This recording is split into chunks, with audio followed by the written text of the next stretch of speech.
Coming up, protecting your ideas. How do you do it? In a second.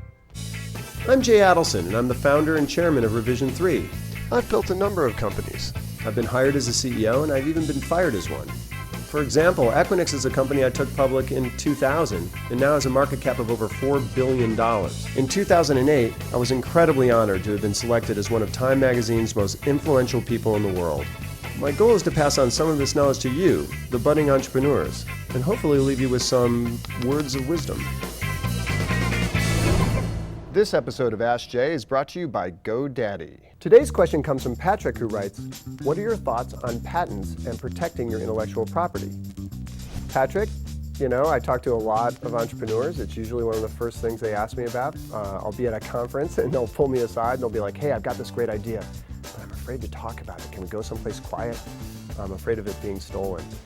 Of course, entrepreneurs by nature are inventors. No one wants to see their ideas stolen. I totally get it. And what can you do up front to make sure that no one takes your idea? Well, the number one thing that I think anyone can do, long before you start talking about patents or any other kind of legal means, is execution.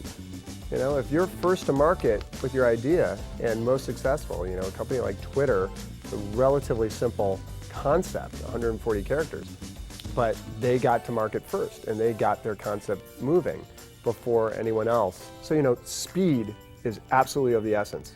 Of course, the second thing you could do, if you've already raised money and you can afford to pay patent attorneys, is go get the advice of a patent attorney and start talking about you know, your idea. Remember, not all concepts are patentable. So, you know, I'll give you an example. You know, at the time Equinix was being founded, we talked a lot about should this concept of neutral data centers be patented. You know, there's a big debate out there whether business models should be patentable. I don't think they should be. But later on, we actually did file some patents. I actually have a patent for arranging cable trays in data centers and just the way that we arrange them at Equinix. There's an actual patent also for security systems and how they were arranged for a data center. Now, all the other data center companies in the world use these same concepts. I'm obviously not going to enforce it, which kind of exposes the reality of patents, which is you don't file patents because you're going to go enforce it and get some money for it. You don't file patents because you're going to sell the patent. You file patents so no one else files the patent. It's defensive posturing only. And so do it if you've got the money, do it if you got the time. We're defending these patents, we're defending this intellectual property in the first place because, well, there are some bad apples out there, these patent trolls who make claims to try and make some money. And you know what? Of course, sometimes they're successful.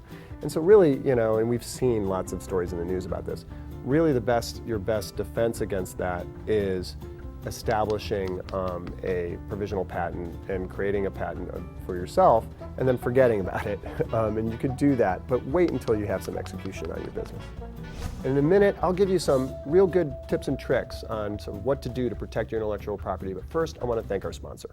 Right now, we'd like to thank our sponsor, GoDaddy. Get reliable, secure web hosting without the long-term contract. GoDaddy's hosting plans are bigger and better than ever with 99.99% uptime, free 24/7 support, and no annual commitment. And remember, you can download GoDaddy's free iPhone, Android, or BlackBerry app to order right from your phone, manage your current domains, and more. Check out revision3.com/GoDaddy for a list of all the amazing GoDaddy deals from Revision 3. Use AskJay2 for $5 off any order of $30 or more. Okay, today's homework assignment is how to do this with protecting your intellectual property.